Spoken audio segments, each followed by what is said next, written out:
Saudi আরবের এক অন্ধ হাফেজ, তাকে ডেকে প্রশ্ন করা হলো, আল্লাহ তোমাকে চোখ দে নাই, তুমি না দেখে আল্লাহর এই কোরআন মুখস্থ করেছ, তুমি বলো আল্লাহ যদি তোমাকে চোখ দে তুমি সর্বপ্রথম কি দেখবে? অন্ধ হাফেজ বলল, আল্লাহ আমাকে চোখ দে নাই, আল্লাহ আমি চোখে দেখতে পারি না, আমাকে চোখে দেখার মতো সেই শক্তি আল্লাহ দে নাই। আমাকে যদি আল্লাহ চোখ ফিরিয়ে দে, আমি আল্লাহর কসম করে বলতে পারবো আমি আমার মাকে দেখবো না, আমার কলিজার টুকরো সন্তান আছে আমি সন্তানকে দেখবো না, আমার ভাই আছে, আমার বন্ধু আছে, আমার প্রিয় মানুষ আছে আমি তাদেরকে দেখবো না।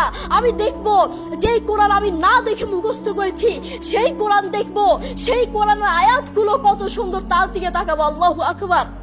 আমরা আমাদের কথা বলছি, আমাদের চোখ থাকতে আমাদের কোরআন পড়ার সময় হয় না। আপনি বলছেন আমি ব্যবসা করি সময় পাই না, কোরআন কোত্থেকে পড়বো? ব্যবসা করি, কোরআন পড়ার সময় পাই না। আমি দোকান করি, দোকানে অনেক কাজ থাকে, বিশ্বাস করুন আমি অনেক ব্যস্ত মানুষ, এজন্য কোরআন পড়ার টাইম পাই না, কোরআন পড়ার সময় পাই না। প্রিয় ভাই, আমি আপনাকে বলতে চাই, আপনাকে সময় কে দিয়েছে? আপনাকে সময় কে দিয়েছে? যেই আল্লাহ আপনাকে সময় দিয়েছে সেই আল্লাহর জন্য আপনি কোরআন পড়তে পারেন না। আপনার চেনা ফলমান আসমানের নিচে জমিনের উপর আরেকটাও হতে পারে না। কথা বলেন ঠিক কিনা?